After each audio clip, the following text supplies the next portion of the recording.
قصہ ایک عاشق نقاب پوش بزرگ کا۔ ایک نقاب پوش بزرگ زمانے جاہلیت میں کسی خطے عرب کے بادشاہ تھے۔ یہ پہلے عشق کے مجازی مبتلا تھے اور بہت اچھے شاعر تھے۔ حکومت اور ملک کے حریص، نازک طبع اور صاحب جمال تھے۔ جب عشق حقیقی نے ان کے دل پر اثر کیا تو حکومت و سلطنت تلخ معلوم ہونے لگی۔ وَلِنِعْمَ مَا قَالَ صاحب قصیدۃ البردہ نعم سرا طیف من اہویٰ فأرقنی، نعم سرا طیف من اہویٰ فأرقنی والحب یعترض اللذات بالألم۔ ہاں، مجھے رات کو جب اپنے محبوب کا خیال آ گیا تو رات بھر نیند نہیں آئی، اور بات یہ ہے کہ محبت تمام لذتوں کو رنج و غم سے تبدیل کر دیتی ہے۔ بالآخر بادشاہ آدھی رات کو اٹھا، گدڑی اوڑی اور اپنی سلطنت سے باہر نکل گیا۔ دل میں عشق الہی کی آگ پیدا ہو چکی تھی۔ سلطنت کا شور و غل محبوب کی یاد سے مانے ہو رہا تھا۔ آخر کار پیمانے صبر چھلک گیا، ایک چیخ ماری اور دیوانہ وار صحرا کی طرف چل دیا۔ مارا جو ایک ہاتھ گریباں نہیں رہا، کینچی جو ایک آہ تو زندہ نہیں رہا۔ اس عاشق صادق کی سچی آہ نے اس کو سلطنت کے آہنی قید و بند سے آزاد کر دیا۔ اس راہ کا کام یعنی طریقہ ابتداءً جذب سے ہی بنتا ہے۔ حضرت عارف رومی رحمۃ اللہ علیہ فرماتے ہیں، دست در دیوانگی باعث زدن، دست در دیوانگی باعث زدن، زی خرد جاہل ہمی باعث شدن۔ یعنی دیوانگی کی نعمت یعنی عشق حق دل میں پیدا کرو۔ دست در دیوانگی باعث زدن، زی خرد جاہل ہمی باعث شدن۔ محض خرد سے یعنی عقل سے حق تک رسائی نہیں ہوگی، بلکہ جو عقل نور وحی سے منور نہ ہو اس سے تو جاہل ہی رہنا بہتر ہے۔ عشق کا خاصہ ہے کہ عاشق کو خلوت میں بیٹھ کر اپنے محبوب کی یاد لذیذ معلوم ہوتی ہے، پس صحرا کا سکوت عاشقین صادقین کو بلا معلوم ہوتا ہے۔ حضور صلی اللہ علیہ وسلم فرماتے ہیں کہ نبوت عطا ہونے سے پہلے مجھے خلوت محبوب کر دی گئی، چنانچہ آپ صلی اللہ علیہ وسلم تمام خلق سے کنارہ کش ہو کر غار حرا میں کئی دن تک یاد الہی مشغول رہتے تھے۔ بالآخر عشق حقیقی نے اس بادشاہ کو بھی تخت و تاج سے بیزار کر کے آدھی رات کو جنگل کا راستہ اختیار کرنے پر مجبور کر دیا۔ عشق حق نے جب کیا اپنا اثر، عشق کو راحت کر دیا سب تلخ تر۔ عشق کی لذت کو شہ جب پا گیا یعنی بادشاہ، تاج شاہی اس نے سر سے رکھ دیا، تخت شاہی فقر سے مبدل ہوا، تخت شاہی فقر سے مبدل ہوا۔ جب بزا عشق صادق حب بزا، حب بزا عشق صادق حب بزا، واہ واہ واہ واہ۔ عشق نے ایسے ہزاروں بادشاہ کر دیے بے ملک و بے تخت و کلا۔ عشق کی لذت کو ان سے پوچھئے جن کے سینے عشق سے زخمی ہوئے۔ اہل ظاہر اس لذت کو کیا جانے، انہیں کیا معلوم کہ خلوت، تنہائی اور جنگل کے سناٹے میں کیا لطف ہے۔ اس کا لطف تو اللہ والے سے پوچھو جن کی جانیں دنیا فانی کی عارضی بہاروں سے مستغنی ہو کر خلوت میں حق تعالیٰ کے قرب سے مسرور رہتی ہے۔ یہ وہ خلوت ہے کہ لاکھ و جلوت اس پر قربان ہو۔ یہی معیت ہے اس محبوب حقیقی کی جو ان کی تنہائیوں کو پربہار کرتی ہے۔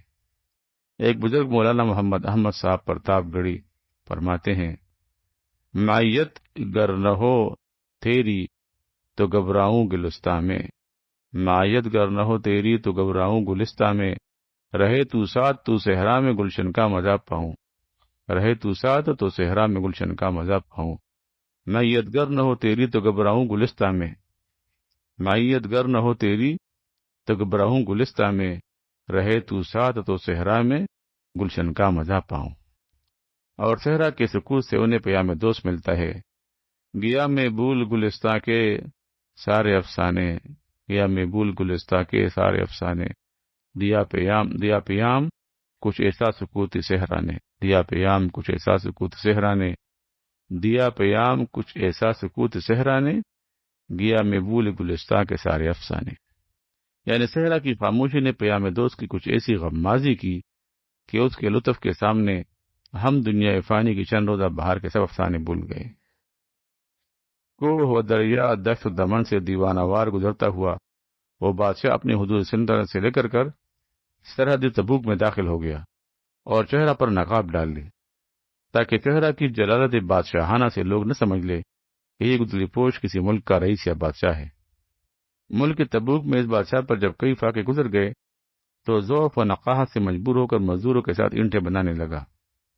اگرچہ چہرے پر نقاب پڑا رہتا تھا، لیکن جب کبھی ہوا کے جھونکوں سے ہٹ جاتا تو شاہی چہرے کا جلال شاہانہ مزدوروں پر ظاہر ہو جاتا۔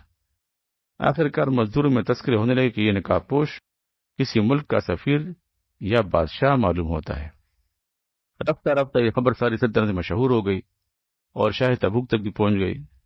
بادشاہ کو فکر ہوئی کہ مزدور کے بیس میں کسی دوسری سلطنت کا بادشاہ یا سفیر کوئی جاسوسی نہ کر رہا، کہیں جاسوسی نہ کر رہا ہو اور میری سلطنت کے راز معلوم کر کے حملہ ہونے کا منصوبہ نہ بنا رہا ہو۔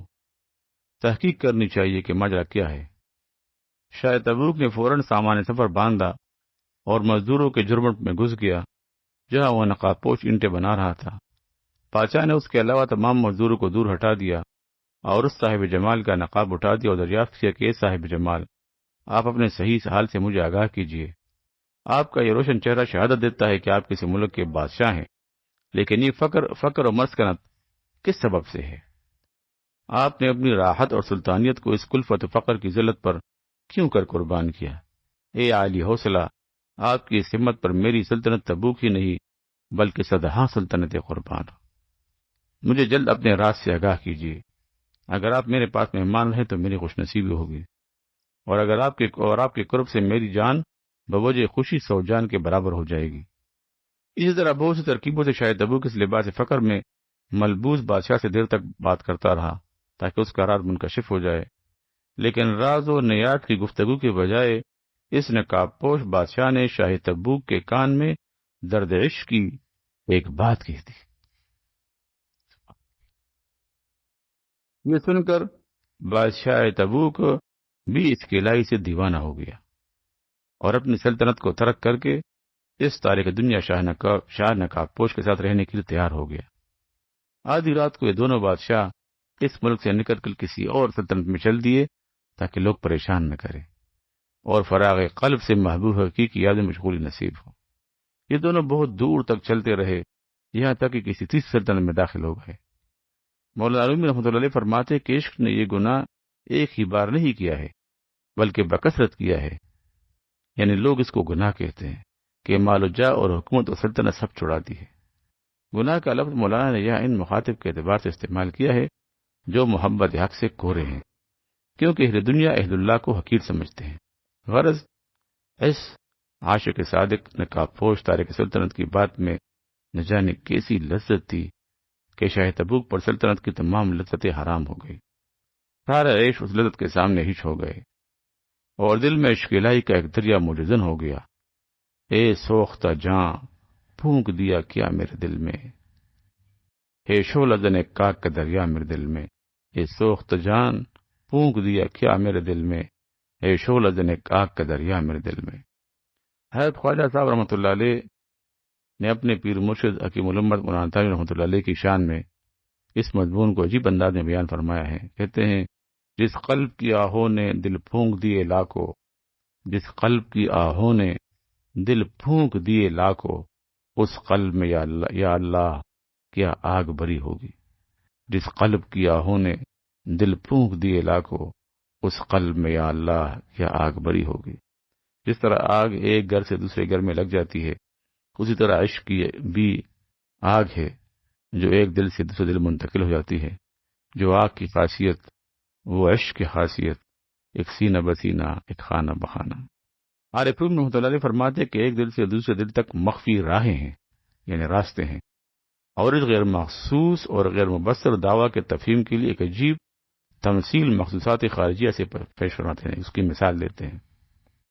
ایک دل سے دوسرے دل تک پوشیدہ راستے ہیں، اس کو سمجھانے کے لیے ایک مثال دی ہے کہ دل تا دل یقین روزن بود، نیو جدا و دور چوں دو تن بود، متصل بنود صفال تو چراغ، نور شمع ممزوج باشد در مساغ۔ کہ دل تا دل، دل سے دل، یقین روزن بود، یعنی کڑکیاں ہیں، ایک دل سے دوسرے تک کڑکیاں راستے ہیں۔ نے جدا ودو ودور، نے جدا ودور، چوں دو تن بہت، یعنی جس طرح دو تن اکٹھے ہوتے اس طرح یہ جدا بھی نہیں ہوتے اور دور بھی نہیں ہوتے۔ اس کی ایک مثال دی ہے، متصل بنود صفالے دو چراغ، فرماتے ہیں کہ ایک دل سے دوسرے دل تک خفیہ راستوں کو اس مثال سے سمجھو کہ متصل بنود صفالے دو چراغ، صفال مٹی کے دو چراغ اگر ایک ہی جگہ پر جلا دیے جائیں تو نور شاہ ممزوج، تو ان دونوں چراغوں کا اجسام تو الگ الگ ہے لیکن ان کی روشنی فضا میں مخلوط ہے، ان کی روشنی فضا میں ایک دوسرے کے ساتھ مل جاتی ہے۔ ان چراغوں کی روشنی میں کوئی حد فاصل نہیں ہوگی کہ یہ روشنی فلاں چراغ کی ہے یا فلاں کی۔ اس طرح مومنین کے اجسام الگ ہوتے ہیں لیکن جب باہم مجالست ہوتی ہے تو ان کے دلوں کے انوار اس فضائے مجلس میں ایک ہو جاتے ہیں، یعنی تفرق اجسام کے ساتھ تفرق انوار نہیں ہوتا۔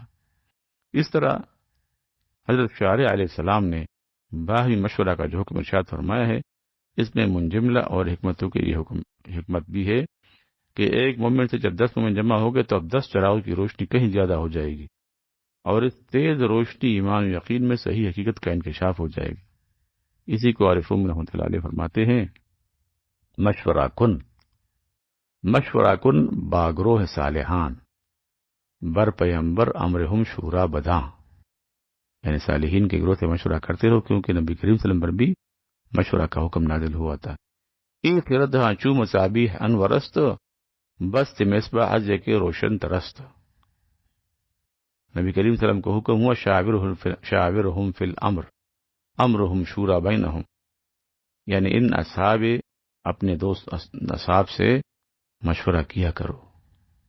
تو مولانا نبی رحمۃ اللہ علیہ فرماتے ای خردہاں چو مصابیح انورست، انسانی عقلوں کی مثال روشن چراغوں کے ہیں، بست مصباح از کے روشن ترست، کہ 20 چراغوں کی روشنی یقیناً ایک سے روشن تر ہوگی۔ بست مصباح یعنی 20 مصباح، 20 چراغ از کے روشن ترست، صحیح طریقے سے بولی ہوئے گی۔ بست ای خردہاں چو مصابیح انورست، عقلوں کی مثال مصابیح یعنی چراغوں کی طرح ہوتی ہے، چراغوں کی روشنی کی طرح ہوتی ہے۔ بست مصباح از کے روشن ترست۔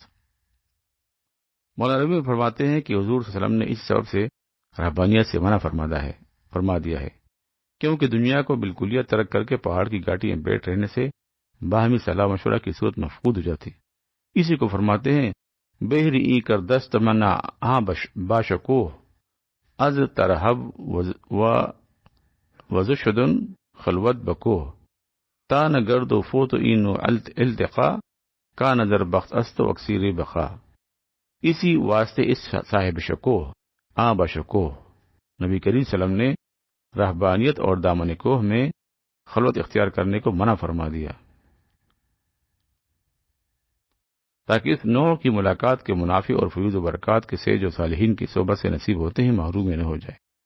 بعضوں کی نظر میں اللہ تعالیٰ نے کیمیا کی خاصیت رکھی ہوتی ہے کہ ایک نظر میں فاسق و فاجر، صالح و اشرار ابرار ہو جاتے ہیں۔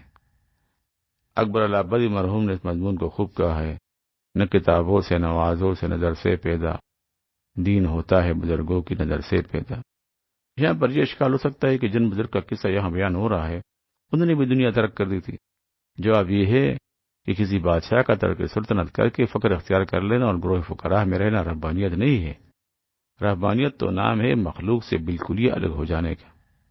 مولانا فرماتے کہ اس نقابپوش بادشاہ نے شاہ تبوک کے کان میں نہ جانے عشق اور درد کی کیا بات کہی دی کہ شاہ تبوک نے اس وقت اپنے سینے میں تعلق مع اللہ کی ضرورت محسوس کی اور بزبان حال یہ شعر پڑھا، جزاک اللہ کی چشم باز کر دی، مرابا جان جاں ہمراز کر دی، جزاک اللہ کی چشم باز کر دی، چشمم باز کر دی، چشمم یعنی میری جزاک اللہ کی چشمم باز کر دی، مرابا جان جاں ہمراز کر دی۔ خدا آپ کو جزائے خیر عطا فرمائے کہ آپ نے ہماری آنکھیں کھول دی اور محبوب حقیقی سے ہمراز کر دیا۔ مرابا جان میری جان کو جان ہمراز کر دی، محبوب حقیقی سے ہمراز کر دیا۔